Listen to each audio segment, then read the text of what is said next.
Welcome to the REI Hacker Podcast, where we unlock the secrets of real estate success. Join us as we dive into the journeys of top investors, mentors, and industry experts. And now, let's hand it off to our host, Benson Juarez.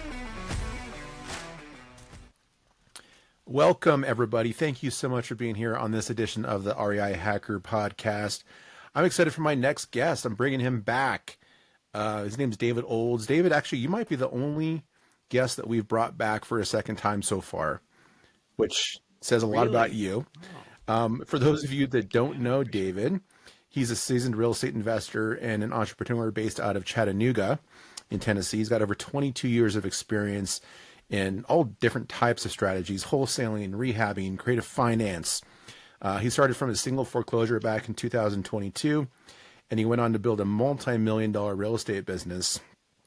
Learned a lot by doing transactions. And because of the way that the transaction coordination and title company process has so many faults in it, he started a business called Easy REI Closings, which is the nation's leading virtual transaction coordination company. David now helps investors scale efficiently, close more deals, build true business freedom through system simplicity and creative financing strategies. Thanks for coming back, man. I really appreciate it. Oh man, we always have a good time chatting. So love to do it. Love to come in and try to talk about some new stuff. Oh yeah.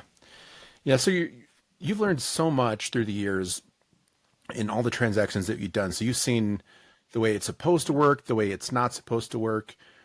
And so, you started this transaction coordination company to help investors essentially invest anywhere in the country, right? And It doesn't have to be in their own backyard. And one of the things I like about what you did is that traditionally, transaction coordination is a cost. And this is why many people don't invest in it, because they think the title company is going to handle everything.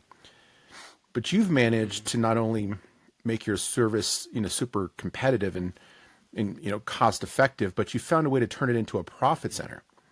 And to me, it sounds really, counterintuitive, but how were you able to fundamentally dismantle the traditional transaction coordination business model to achieve a profit center? Yeah. So a lot of things in there. First off, we talk about investor friendly title companies, and that's, so much. As we're providers in this industry, we see that so much from coaches saying, just go find an investor-friendly title company. And that means, first off, investor-friendly means so many different things to so many people. It could mean, you call up XYZ title company and you get Penelope, who's only been there 2 weeks, right? We always assume that these title agents know everything, but they have turn and churn just like every other industry. But, you get Penelope and you're like, hey, are you investor friendly? Because you're a new wholesaler and you're all excited, or new investor. And she's like, yeah. But to her, in her brain, that could be, well, I work with this builder and we close his lots and then we sell them and he's an investor. So yeah, we're investor friendly. So that's the first thing. The second thing is, just because somebody will do an assignment or an ovation or a creative deal, that's great, but they're not going to do all of the legwork. And that's where I think most people get hung up. And that was the problem that I experienced when I was first starting my business, is because I had to do it all myself, because I was a nitwit. Nobody's smarter than me. Nobody's as good as me. Nobody works as hard as me.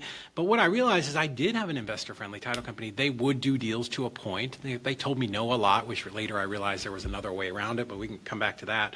But what was happening was, Benson, I would take these contracts down there, and then it would, like, the emails and texts would just start coming at me. Hey, somebody's dead here. Do you know where they're at? Go figure that out.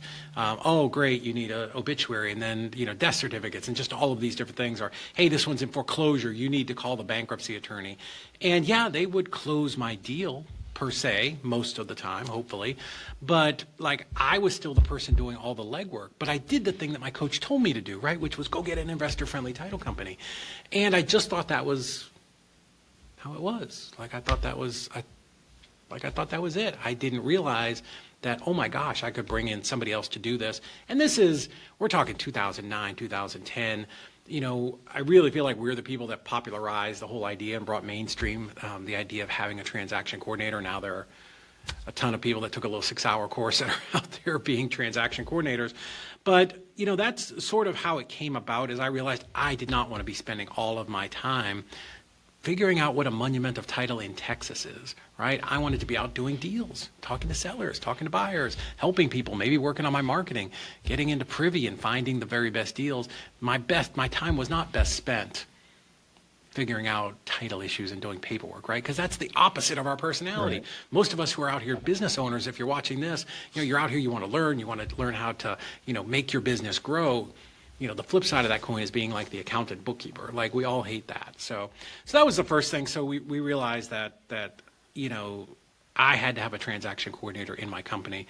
And once I figured that out, boom, my business took off because I was focusing on stuff. But, the way that, and that was very kind of you to say we turned the industry on its head, because we really did, but it wasn't this master plan. We sort of bumbled into it backwards.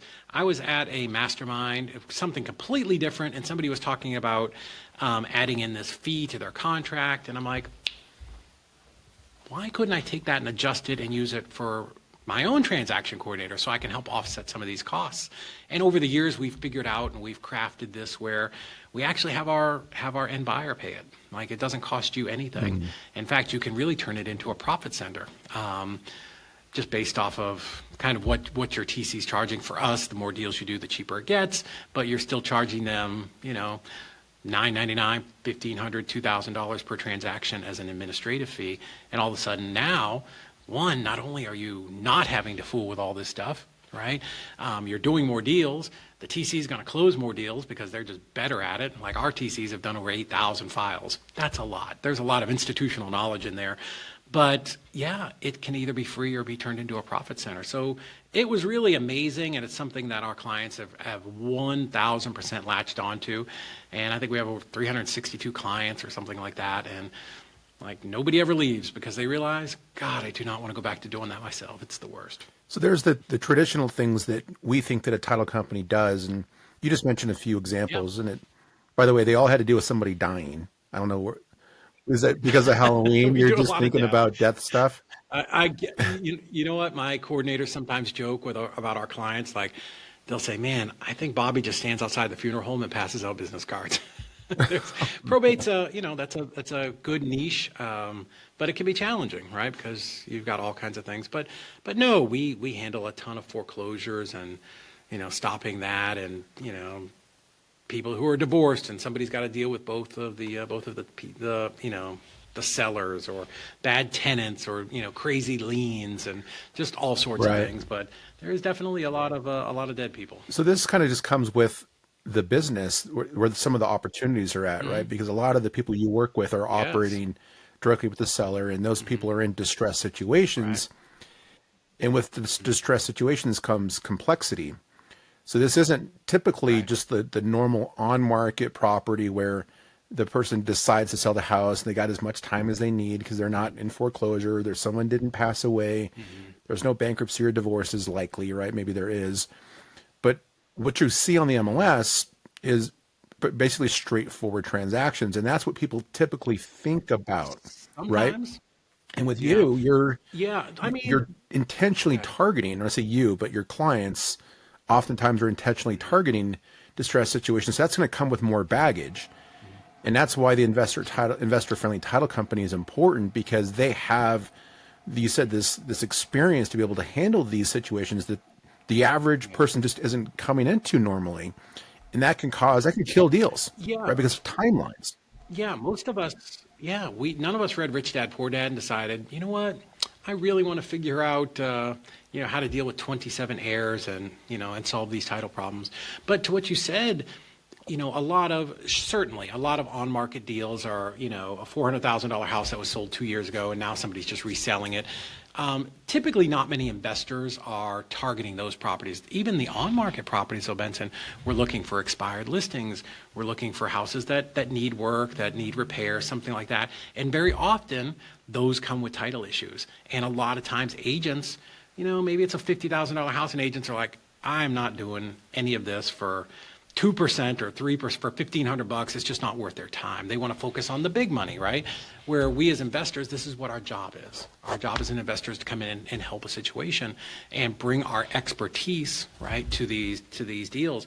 So yeah, it's just as applicable for somebody if we're using Privy and we're doing agent outreach. Hey, do you have a property that you just can't sell? Well, yeah, I've got this deal that whatever had a tax deed on it, or some drama that the agent doesn't know how to deal with, but the agent still wants to help the seller. They just may not understand how. So certainly direct to seller, investors, we can jump on Privy, we can start to filter it with all the different things and pull out people who are probably going to be highly motivated because there's some craziness with the property, but it definitely works with on market too. Yeah. And that actually reminds me too, you just pointed out that agents oftentimes come into these situations and not really knowing how to handle them. Mm-hmm. But working with a company like yours can help them help their clients too, right? This isn't just investors. This is agents maybe, going into a situation. Sure. They're usually not pulling an OMNI, right? To try to see what's going on with the house before they list it. They just take the seller's word for it that title's clean. They just want the listing. Yeah, they just want that listing.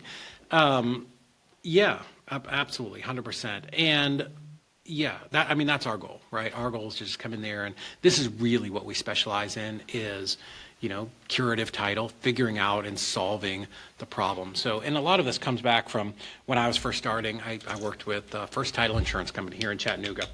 And I would go down there all the time. I was a solo operator back then, and I had this attorney, and this was the investor-friendly title company.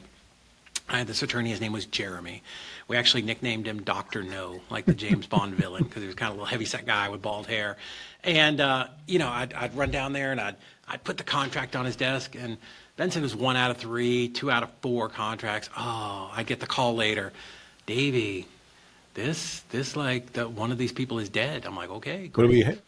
Great. That's why I got it so cheap. Oh, well, you're going to have them get a probate attorney, or, hey, David, this one's in foreclosure going in 2 weeks. We don't, you're going to have to stop the foreclosure. And I'm like, I don't know how to stop a foreclosure. Like, isn't this what you guys do? You're the investor-friendly title company. My God. And, it was just this over and over and over again. Not even the, hey, you go track down all this information. Hey, you figure out what the lease is. Hey, you figure out what the deposit is. And it was just, man, I remember this one time, I had just come from this old lady's house, right? I was only operating at the time here in Chattanooga.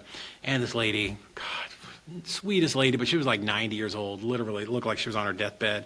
And she just needed to sell this house, right? She was going to move, I don't know, I think it was South Carolina to be with her niece, somebody that could take care of her. So, you go to these houses and just your heart, just bleeds for these people because you want to help them. And that's what we do as investors. And, I got her to sign the contract. It was a really, probably a pretty good, fair deal. And she was going to take this money, and she needed this money to move because she didn't have any. So I run down there and, I go back and see the attorney. I'm like, hey, I got this deal. He's like, awesome. Tell me about it. I'm like, start telling him. And he pulls it up real quick. He's like, oh, well, where's like Mr. Smith? I'm like, oh, he's dead. Again, it's going to have to be probate. And I'm like, Jeremy, my God, I just came and told this lady, she does not have money to go hire a probate attorney. She's 90 something years old. She's not going to be able to do that. And I was pissed because I'm like, why is it that we can't get this deal done? There's got to be something we could do. And I was probably a little outside myself. You ever been like that? You're like, ooh, no, I'm being a little loud never. with my attorney. I probably shouldn't be. Well, it was. And I'm like, oh, I'm looking at him. He's looking at me. He's sitting at his desk. I'm standing there. And I'm like, oh, I'm probably being a little loud. And he's staring at me. And he's like, well, I'm like, Jeremy, what would you do? Oh, well, I guess if you can get an obituary and his death certificate and, if there's any kids, if they can sign, we can do this without doing probate. I'm like, awesome. This is great. I'm like, yes. So I'm skipping out of this place, big boy skipping out the door to my car, and I stop and I'm like, wait a minute. How many deals have I thrown away because I didn't understand how to ask the right questions and find a way to get these deals closed? Yeah. And that's when it really struck me, like, oh my God, like I am not as good as this as I thought I was. And how many deals have I thrown away? Oh yeah. This was what was happening over and over again because they were investor friendly. but they were not solving problems. My deals were the crazy deals. I had a closing attorney or closing agent one time, and she would call me after every closing and be like, David, where do you find these people? Because we bring the weird and the wacky.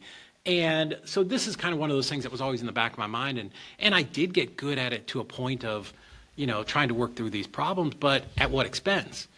All of me working through those problems was taking me away from getting more deals. And that's when I realized I need to bring somebody into my company to actually handle all this stuff for me. So have you guys built like a what would you call it? Like an internal database of scenarios, like so that your people can tap into, because, one person has their experience, right? But that's in their head. And then another person has their experience, but they're not really sharing information because until a situation comes up, they don't even know to talk about it. Right. But really, can you pour this into like a local database, an engine that you guys can query internally, right? When a breakdown happens or when a scenario pops up, like, I don't even know what to do here. Yeah. So this is one of the things that separates us from everybody else. First off, nobody's done 8,000 files. Nobody's operating in all 50 states. But for us, we talked about there are people out there that sell a transaction coordination course, and in 6 hours you can be a certified best of the best TC. For us, it takes roughly 3 months to fully train a transaction coordinator. So when you hire us, you're getting somebody very, very well trained. But to exactly what you're talking about, so all of our transaction coordinators, we have over 20 people here in the office. They are in the office every day. There's nobody working remote. Nobody's at home watching Breaking Bad and doing their laundry and cooking their dinner while they're trying to talk to your seller or your buyer. And it's just me. I'm an old school guy. I like everybody here. Love the energy. But we have that collective mind that just, all of that is there. Somebody's like, hey, who just did the foreclosure in Indianapolis? I've got one. And then boom, like that person is there. But the other thing we do is we have TCs who really specialize in states like New York and in New England, where it's dual attorney states. We've got people who are really great at bankruptcies and foreclosures. So we can funnel those deals into, when you have all of these people, into people who are really specialists in that. And the other thing that we do is, over these 2 to 3 months while we're training people, each one of our coordinators actually runs part of that training. And they all do individual classes every month where somebody, there was just one the other day, the girl who was really great at bankruptcies. We do lunch and learns, and they actually teach. They're constantly teaching and feeding back into each other, and that's what makes them so strong and so valuable. And that's, you're not going to get that anyplace else. You're certainly not going to get it from some $7 or $8 an hour VA. Yeah.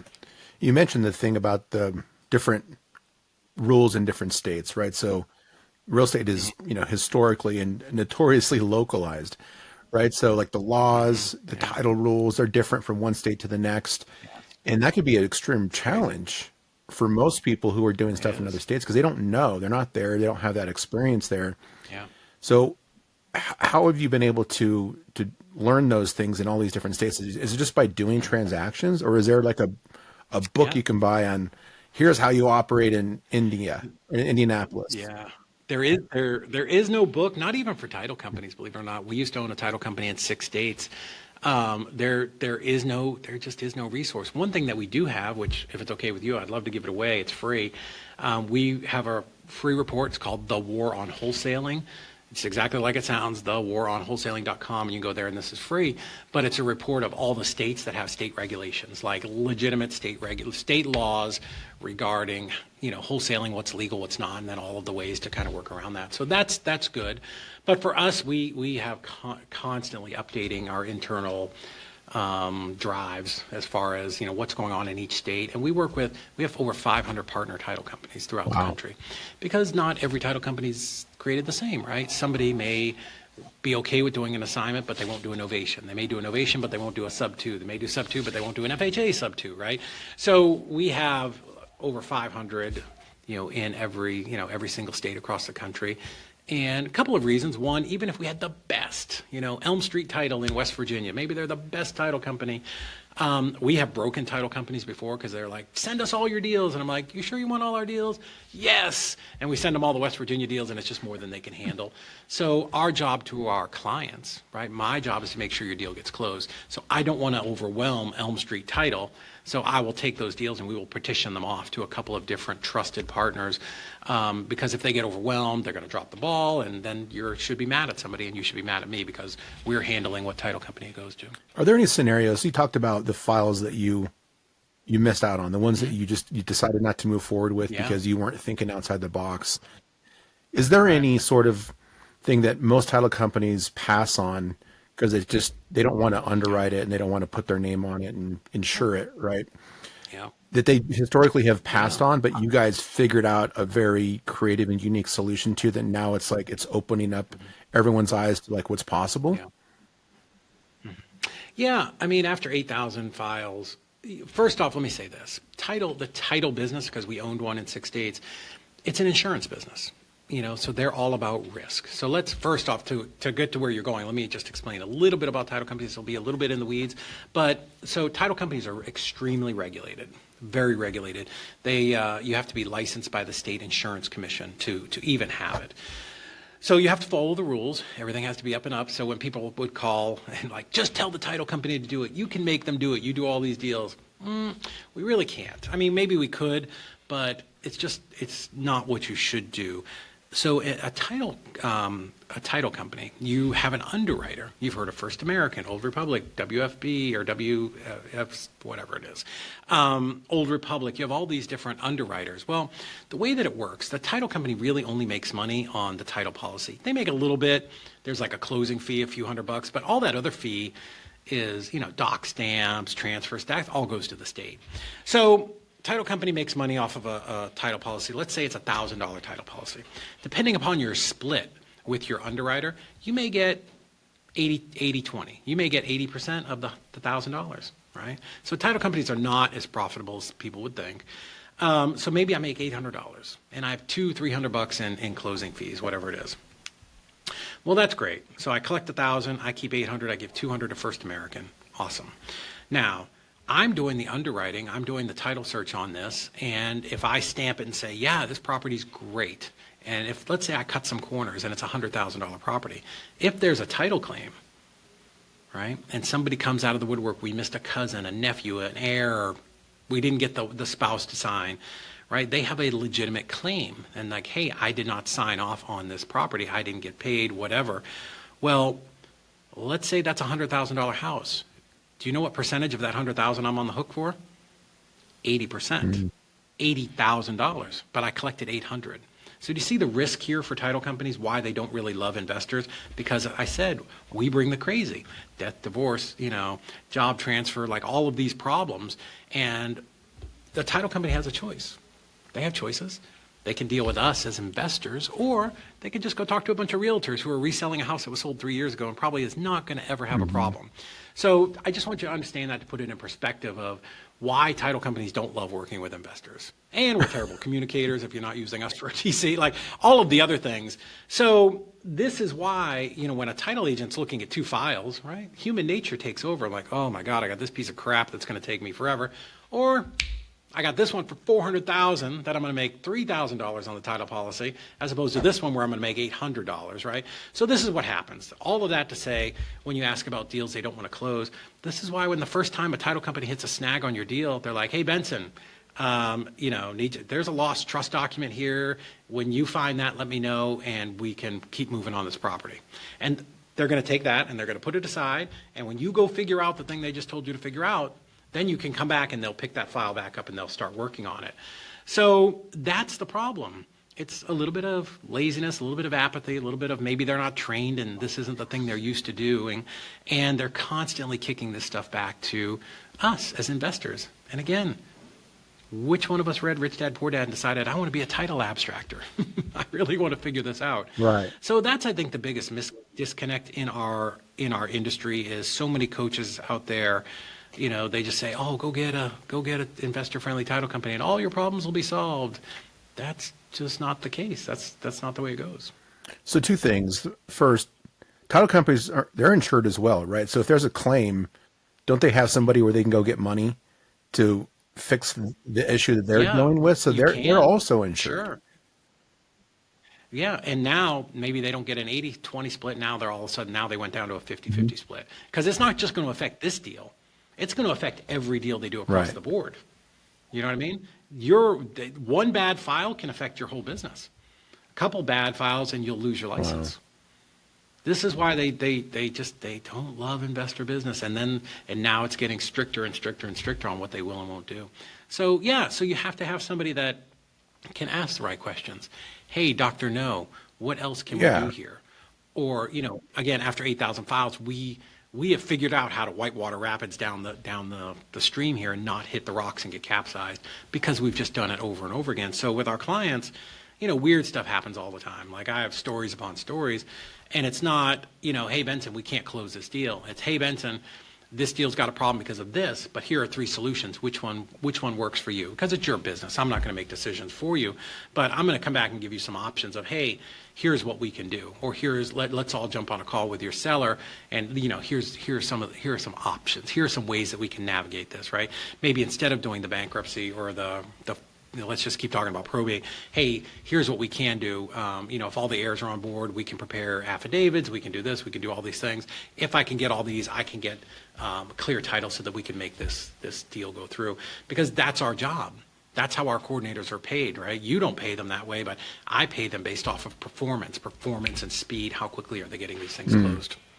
So they have great incentive to make sure that every deal gets over the finish line. So this scenario around probate is interesting because in the past, like you had to go hire an attorney and they're going to do billable hours. So they're going to bill you every hour, and it can get really expensive to do the things that an attorney would do. But you're doing it, and it might take forever, but it's a flat fee, right? Like you're not charging hours if a problem gets really complicated. You don't charge more, do you? No. There are some TCs out there. It's like we looked at one the other day. It was if it's a cash transaction, it's $1,000. If it's sub 2, it's $1,500. If it's and they just keep jacking it up now. Man, we'll run price for everything. Also, we're not attorneys, right? We're not. And there are some states, you have to do a probate. There just are, you can't get around it in every single state. But if you know the right attorney in Florida, somebody like we do, hey, maybe it can get done in a couple of weeks, right? It can be kind of fast tracked. So we're always looking for that solution. What is the easiest way to get this thing done? Because oftentimes we're dealing with sellers in distress. Benson, they may not have a $5,000 retainer to do this Right. probate thing. So, our coordinators is there another way to do this legally that will satisfy the underwriters? Is there another way that we can do this and get this done? Because for us, I use the example. I know you've seen it. The I Love Lucy and Ethel, and they're working on the candy line, and all the candies are coming out so fast. They're like jamming them in their mouth and in their pockets. Well, that's how we are. We're taking in 30 to 50 new contracts a day. I got to get the old contracts out to get the new ones in, right? So we want to solve these problems, but it happens all the time. Like we'll be at our Monday morning meeting, and someone's like, "Oh my God, I just finally closed this deal. It was 11 months. 11 months they were working on it." Your coordinator's working on this deal for 11 months sometimes, but not you. You're out getting your next deal. So deals so many times that I would have just, honestly, I would have cut loose.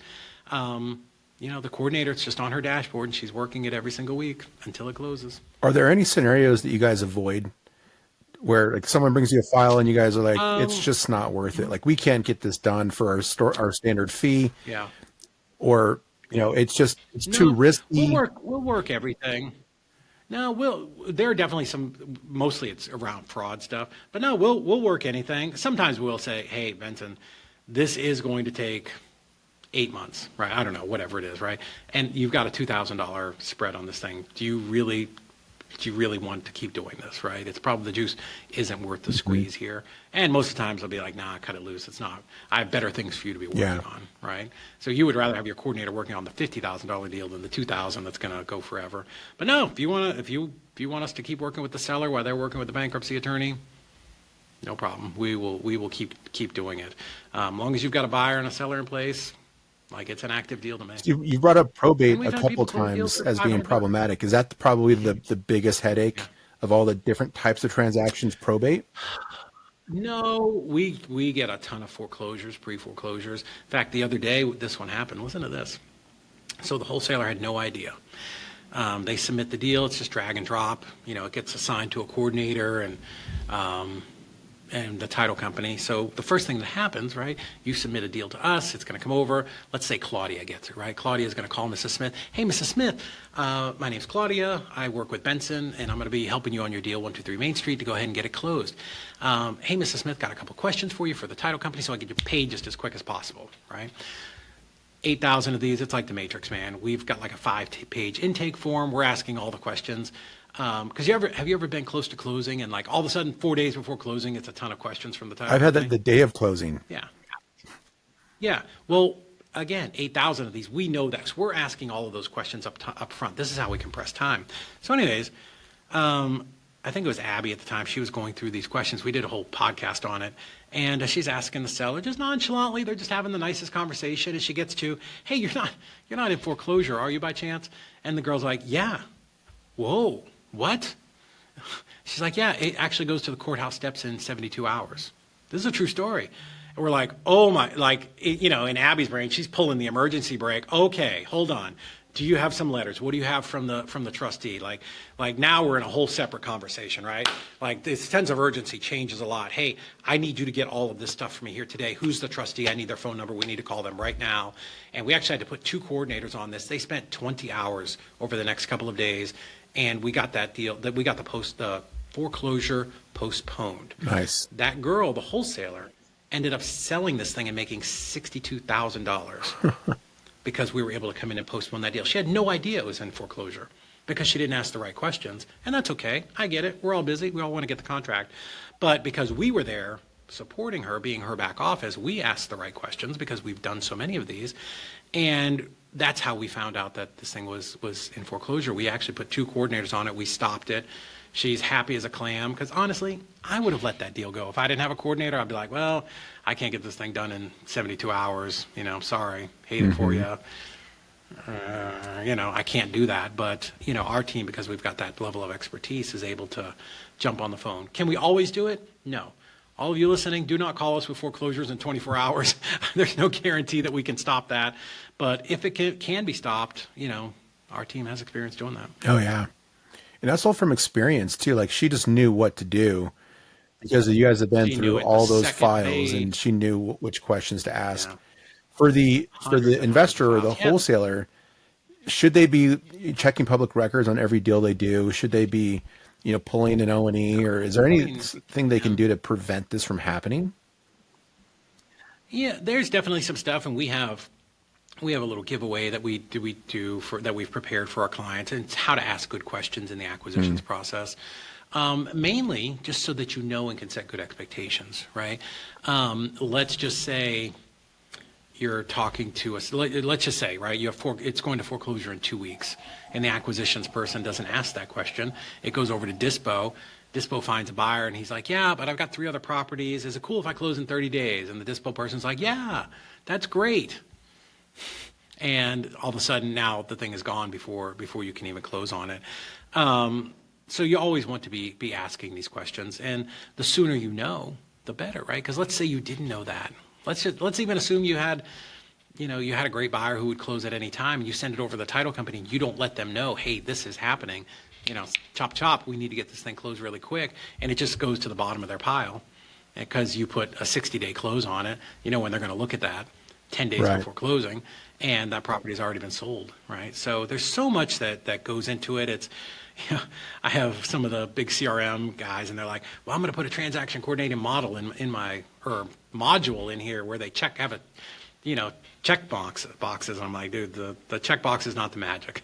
The magic is the person on the phone who's done, 700 files in the last 6 months that understands how to do this. Is there any fear of AI encroaching into the TC world and starting to evaluate files all with artificial intelligence? No, we are looking heavily into AI. We have a lot of automations. No, nothing is going to replace getting on the phone with people, right? I don't even know that the AI bots that buy properties, that's going to work. I think there's some places for us where we can adopt AI to make things faster, maybe kind of like as a backside process, but nothing is going to, no AI is going to track down a seller who, is in foreclosure. Think about just the people that we're dealing with, right? Typically, people who are in some type of distress. Imagine a pre-foreclosure person. Who do you think is calling them? Everybody and their brother, right? Agents. Yeah. Right? Wholesalers, people who want to help them refinance, like everybody and their brother. Debt consolidation, everybody in the world is calling them. And then, the AI voice calls them and wants, there takes some finesse to be the person on the phone. Now, can we go from our coordinators being able to do 40 files at a time to 80 because we can do more of that backside stuff? Yeah, hopefully. Yeah, hopefully we can become even more efficient. But we use AI to evaluate calls, and it kind of goes into a database and tons of automations. There's no way you close hundreds of files every single month without some of that. But I think we're a little bit of a ways from that. I think there's certainly places for AI. I don't know that it's going to be in buying houses or certainly in transaction coordination. In your wholesale business, or if you're a realtor, I think it's great for lead follow-up, rewarming up leads, doing a lot of that stuff. But I think people want to talk to somebody. I don't think, maybe I'm wrong. Maybe 20 years from now, I'll be proven wrong. But this is still a people business. Yeah, I think I agree with you. It totally is. Do you see any, because you've all these transactions that you've done and, scaling across the United States, are there any like major administrative or like logistical friction points that you think haven't been solved yet that you think will be solved in the future? Maybe it's just by better processes or the use of AI? Yeah. Well, the thing that's talked about the most is people say, like, title's going to go on the blockchain. Title is not going on the blockchain anytime soon. Absolutely not going to happen. I would stake the 100 rentals that I have on it. And here's why.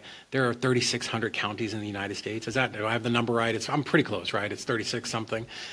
Think of that. There's 3,600 property appraisers across the country, all with their own little office and 40 employees, their own little fiefdom. The odds of getting 3,600 people to agree on one system, one platform is zero. It's not going to happen. It would have to be mandated by the federal government, and they are not. That is so far down their list, it's just not going to happen. Also, you've got how many properties out there with bad titles? Getting those titles cleaned up to get them on the blockchain, it's just, someday it will happen, and it will be a gradual. It will probably take 50 years to get all the properties. We close properties now that haven't transferred since 1920, but there's, 30 heirs, and somebody has to clean that up before it could go on the blockchain. So that could happen at some point. It will happen, just it's a ways in the future. It's not going to happen anytime soon. And the title business is just the title insurance business is so fragmented. Biggest problems. Yeah, it's just a people problem. Getting it's like herding cats sometimes. You got multiple heirs. Getting them all to agree, letting them understand what's happening, getting them all to the same place at one time. Just every deal is different. We hear it gets, I try to get my coordinators to come back. We do a podcast show called In the Trenches with Your TC. And I'm always like, tell me great stories. And they're like, I don't have any great stories. And then you start asking them questions. I'm like, that's a great story. But they deal with it every day. So it's just normal stuff to them. Like the other day they were doing this deal in Amish country in Western Pennsylvania or something. And the deal wouldn't close because the buyer was Amish. Of course, he doesn't communicate with us. He's talking to his realtor. The realtor is communicating with us. And the deal comes down to this guy doesn't want to buy this farm unless, are you ready for this? They include the prize-winning donkey. This is the kind of weird stuff that pops up. And our coordinator now is in the middle of the wholesaler, the seller, the agent, helping to make sure that this donkey and his papers gets transferred at closing on a bill of sale because that's not included in real estate. So it's just always wacky stuff. Oh yeah. Yeah, for years, when I think about this, it reminds me of when people were trying to evaluate if they should use virtual assistants or not. And they say, okay, use a virtual assistant if it's administrative, repetitive tasks that don't require a lot of outside the box thinking. This is the exact opposite, right? You need stuff that people will get in there almost like detectives. Like, I feel like this is like a forensic operation Gotta be problem solver. when they're trying to solve a murder. They got to dig in, and they're looking underneath rocks, and they're looking in closets. Yeah, we have solved a murder. One murder. Well, the guy had already gone to jail, but you we almost need to unwound be a that. detective to do this work well. Yeah. Yeah, it's a different type of personality, right? We as investors, we're such shoot from the hips, jump out of the plane, build a parachute on the way down. Very few investors are operationally minded, right? So we've all taken the DISC test, right? You got D&I, decisive and influential, and at the bottom is kind of like the thinker brain people. Like, investors are generally at the top. The coordinators we hire, they're the exact opposite, right? They love spreadsheets and pivot tables and, taking notes, stuff that like I'm absolutely terrible at. But yeah, they're the opposite side of what our personality is, but they love it. Like, they love it. They get joy out of it. And for me, it's like, feels like I'm walking through quicksand. So we talked about a lot of the reasons why people should use a transaction coordinator. Who shouldn't use a TC? Yeah, if you're doing 2 deals a year, I don't know, maybe you could, but you don't have to have one. Maybe you just want to work through it yourself.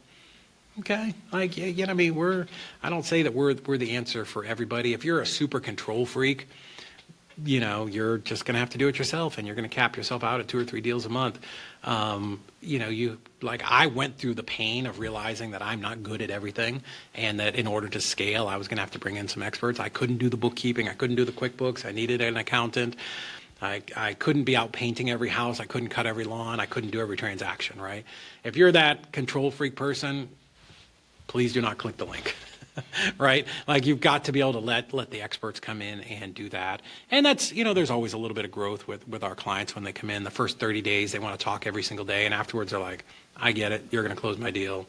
I'm good. My time is better spent someplace else.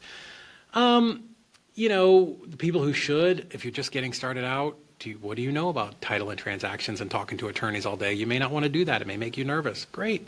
Let us do it. We'll do it for you. We'll show you how to offset it and have your end buyer pay us. If you've got a job, and you're just getting started in real estate like I did when I first got started. Luckily, I had a job where I could stop in the middle of the day and call the title company. You may not have that ability, right? So yeah, title companies, our TC is perfect for you. So yeah, I mean, mostly, or you just lock up terrible deals. You're going to waste our time solving title problems and then never close. Don't call us. But yeah, if you want to grow your business and you want to go from 1 deal or 2 deals a month to 5, or if you're at 5 and you want to get to 10, I mean, we can help you grow. We've done it, hundreds and hundreds of times for clients over the last 5 years. I love it. So if people are thinking that this could make sense for them, how do they get a hold of you? How do they check in with your team to see if they can have a conversation and maybe send you guys some files? Yeah, super easy. Easy, REIClosings.com, the letter E, the letter Z, and then REI for real estate investor, and then closings with an S.com. Jump over there. We've got some videos. We've got a bunch of resources, reviews from not only some of the biggest coaches in the industry and software providers, but also our clients. So you can see that, hey, we really do this business. There's hundreds of those. But yeah, book a call. Let's jump on a call and see if we're a good fit. Let's get on there. Let's talk about your business. What are your goals? What do you need to do before the end of the year? What are your goals for the new year? Depending upon when you're watching this, and let us talk about how we can just take all this administrative stuff off your plate and give you really 20 or 30% of your time back, so that you can focus on doing the things that matter, which is talking to sellers, talking to buyers, doing deals, getting with agents, making sure your marketing is right, and let us do the administrative stuff that honestly you probably don't love doing anyways. Yeah, it makes a lot of sense. So you guys go and check out David's website. You're doing a lot of stuff on social as well, right? If people just want to see what you're doing. Yeah. I remember you did. Yeah, follow me on. Yeah, you're all over social media. I remember one post where you were talking with somebody outside, and there's something with a pool. What was it? Oh, yeah, the Swimply post. That was like 8 million views or something. God. Remind me what happened on that post again? So we were out there. I was in San Antonio, and I was filming with my friend Maria. She's an amazing investor in the Dallas area, and we're walking through this house, and we were just like leaning against the wall outside the house, and my video guy, Sheik, was still filming. And I'm like, hey, so what are you going to do here? She's like, I think I'm going to put in a pool. I'm like, whoa, wait a minute. A pool? You just said this was going to be a rental. Yeah. I'm like, okay. why would you put in a pool? Isn't that risky? She's like, well, listen. So here's what I'm doing at my house. I rent my pool out by either the hour or by the day on an app called Swimply. I'm like, this is so off the cuff, the whole thing. I'm like, Maria, what the F is Swimply? And she starts explaining it to me. It's like Airbnb for your pool. You can just rent it out to families who just, they just want a local pool to go hang out at the day or have a birthday party or something. And it was the wildest thing I'd ever heard of. And it got like 4,000 comments. People like, what if they pee in your pool? What if they get hurt? And it got so big. Actually, Swimply, the app, came in and started replying to people. And it was fantastic. It was one of the greatest reels ever. But that's just, you're just seeing two investors that are just hanging out at a place, just kind of talking real talk, like normal. But yeah, Swimply, that's probably the biggest reel I've ever done, 8 million views or something like that on TikTok. So it's all those experiences and scenarios that you've baked into how the transaction company works, just the off the cuff scenarios that people you can't anticipate those sorts of things. Mm-hmm. Yeah, when Heather and I first had this thought about starting a transactions company, because we saw the need. It was kind of after COVID. A bunch of my friends who had let people, we all let our staffs go, or some of them did, and people started. Remember, we started doing deals again very quickly. So I had some friends call me, "Hey, you still have 3 TCs? Can you help me close my deals?" And that was sort of how we figured this out. But when we looked at actually scaling it and turning it into a business, the thing that was important to me, it's like the old Hair Club for Men commercial, if you're old enough to remember that. The guy's like, not only am I the owner, I'm also a client. So we approach everything from the point of view of me, like I'm the client. And honestly, our business was started we were the first clients at Nationwide Property Liquidators, and I'm kind of a dick. Right? So I wanted to make sure, hey, there's going to be transparency. There's a portal where I can go and look and see every single thing. I want to know what's going on in real time. I want to make sure whoever gets my deal can close my deal, no matter what type it is, whether it's sub-2, novation, assignment, whatever it is. I want to make sure that every coordinator is trained to do every deal in every type of state. I want to make sure that they give a crap about my deal, right? So how do we incentivize them? What is that culture that we have to have? So yeah, it's built from us first. Like, I always, every single day, we come in here and I put myself in the position of our clients. How do we best serve them? How do we make sure that they are taken care of and that we are doing every single thing we can to get their deals over the finish line? You were pounding the desk right there. That's how passionate you are. Well, it's important. There are no shortcuts. We very rarely fire somebody, and I fired somebody last week for not doing, maybe 2 weeks ago, I'm not sure, but for not taking good enough care of one of my clients. Well, it's money, right? They want closings, but it's people's livelihoods too, right? The sellers of the properties are putting all of this in your hands. The buyer is doing it, the wholesaler, whoever the investor is, 100%. Like the people's livelihoods are involved in these transactions. And if somebody goes in here willy-nilly without experience, they could seriously hurt somebody financially, emotionally, if they're not doing things right, just because they don't know better, not because they're intentionally trying to harm anyone. But negligence isn't always something that people intend to do, but you can hurt somebody. Yeah, I get it. You got family problems, your kid's doing something, like you're fighting with your husband. I understand, man, but when we come in these doors, we're here to take care of our clients. And this is something, I use this example all the time. I said, listen, little Bobby in Phoenix, it may be a $10,000 deal, but it's his only freaking $10,000 deal this month, and he needs this thing to close. He's got VAs, he's got kids, he's got dogs that need dog cookies, he's got a husband or a wife, or a girlfriend, hopefully not both, but like this thing needs to close. That's your freaking job. Get these deals closed. Find a way to get them closed. If you can't close it, come up with 3 solutions, and we're going to have a conversation with that client, and we're going to talk to them about, hey, this can't close, but here's what we can do, because there's always an answer. Like even the biggest rat's nest of a problem, there's always an answer. But then you tell me whether or not you want to continue with this thing. And a lot of times, sometimes our clients will be like, just let it go. And our coordinator's like, no, we can close this. So that's actually the fight we have more with clients. They want to cut stuff loose where we're like, no. If we just we do these 3 things, we think we can get this thing closed. So we have an incredible culture. We have lots of audits and things where they're graded continuously, and they're very competitive to, who's going to be doing the best job and who gets the most, accolades from clients and stuff. So we are very customer focused and very driven to make sure that we never lose that. Awesome. Well, David, thanks again for being here. I really appreciate it. Thank you so much for making Man, I was transaction chatting with you. coordination seem interesting and it's, fun I don't and know if it is, but exciting, thanks. right? Yeah. This is just like the boring part of the business. The people, That might be the nicest compliment anybody has ever given me on all of yeah, our podcasts. because it's just a really boring part that people ignore, but it's so important. Like without what you do and the title company does, there's no closings.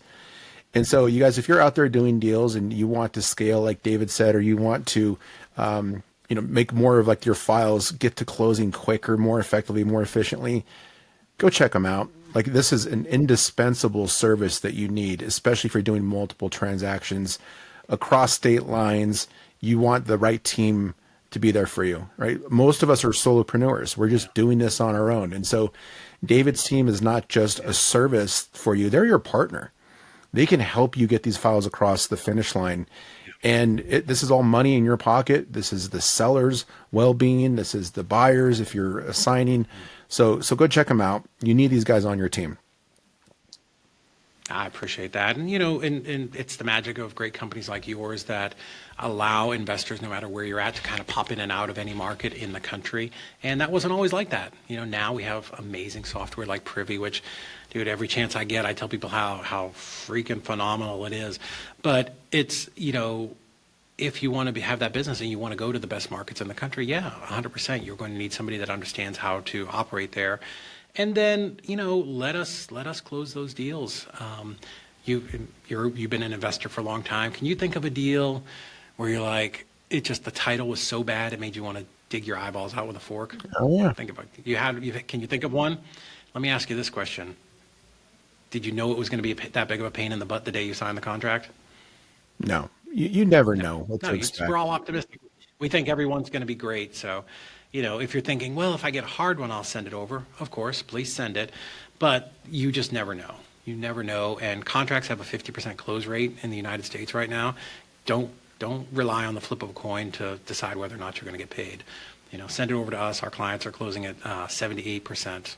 So you can close 50% more, up to 50% more deals using somebody that really understands the process. And you'll close more deals because instead of doing this, you're going to be out getting your next contract. I love it. Awesome, David. Well, thanks again for being here. Really appreciate you. And everybody, thank you for listening to this edition of the REI Hacker Podcast, where we'll have more amazing guests like David Olds, where we talk about real estate, entrepreneurship, business, wealth generation. So keep an eye out for the next podcast episode, and we'll see you guys next time. Take care.